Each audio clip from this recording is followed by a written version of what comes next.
Are you thinking about moving to Austin?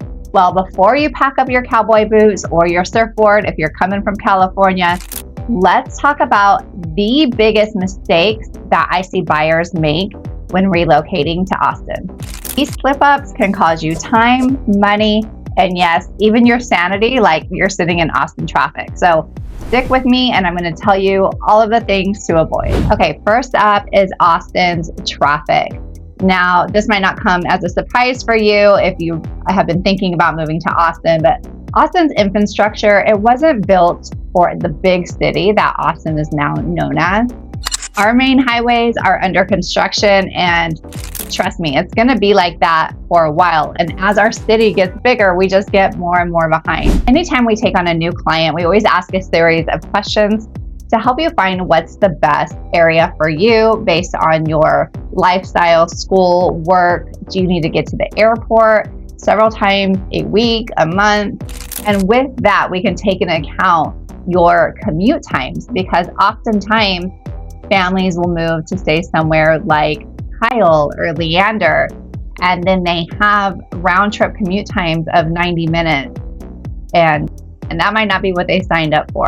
So moral of the story is call us and don't just fall in love with that house or just have one area in mind. Let's make sure we take everything into consideration. Mistake number 2, assuming that Austin is the Austin that you visit. So if you come visit for, say, ACL Festival or South by Southwest, you are in the heart of Austin. You're downtown, you have Zilker, the lakes, it's a little quirky, it's fun, there's murals everywhere. And so you have to keep in mind that if you move to Austin, likely you're going to be 20, 30 minutes away from that heart of Austin. And those neighborhoods, they're just not gonna have the same feel. And also, different neighborhoods kind of have different personalities.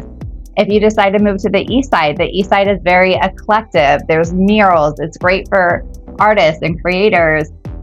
Or if you feel like Circle C is a better fit for you, well, that's going to be more suburban living and very family friendly. Or if you're thinking about Lake Travis, and that's that lake life, and it's still somewhat suburban, but it's going to be just a little bit more difficult getting around. So these are the things that you have to keep in mind relocating to Austin. So here's my tip. Before you buy, make sure to explore the neighborhoods, figure out your daily lifestyle, and that's also where we come in. Again, we're going to ask you a series of questions to really help you identify those locations. Mistake number 3, not expecting the property taxes. A lot of people find Texas very attractive because we don't have income state tax, but what they might not know is our property taxes are one of the highest in the nation. And our taxes is not just a flat rate. It always depends on the county that you're in, the city, the school district, and if there's any special tax districts in your area. So while these can vary quite a bit, I would say a good rule of thumb is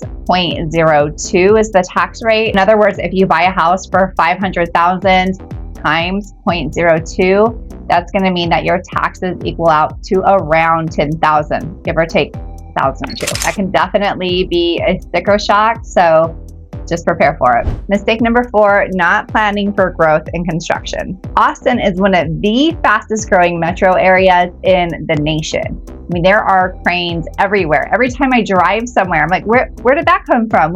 What is that? Where did that pop up at? And this is my job. I'm really on top of it. So that in itself can be a little bit overwhelming.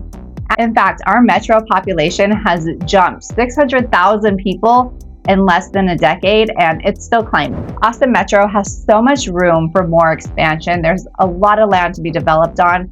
So if you're purchasing a house, you're gonna probably wanna know what's coming soon, and also think about what's coming in the future, because that can change your school districts, shopping, driving, construction. So it's just definitely something that you want to keep in mind. And last but not least is waiting too long to get started. And I get it, moving is stressful. Moving across the country, that's a double whammy.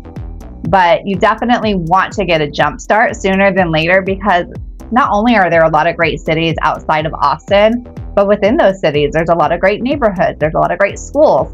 And then there's some not great neighborhoods, some great schools. And again, thinking about your lifestyle and commute, that is where we come in. And so if you have that time to explore, It's going to make the process moving here that much easier when the time is right. On top of that, we're able to keep our eye on the market. And buyers, you do have a lot more time to make decisions, which is great. But if it's a cute house and it's priced right, it's still going to go fairly quick. Let's recap the biggest mistakes that you can make when relocating. 1, ignoring commute times. 2, assuming that every neighborhood is going to be the same. 3, not taking into account property taxes. 4, not planning for Austin's growth. And 5, just waiting too long to get started. If you dodged these 5 mistakes, you're going to be way ahead of the game. If you're planning on moving to Austin, don't do it alone. Feel free to reach out to me. I'd love to help you narrow down the right neighborhood, commute, lifestyle, everything to fit your needs. And if you have any other specific questions about relocating to Austin, just drop it in the comments. Again, I'm Jacqueline Roland, your go-to Austin realtor. Y'all, thanks so much for joining me today. Make sure to like and subscribe, and I will see you at the next one. Bye.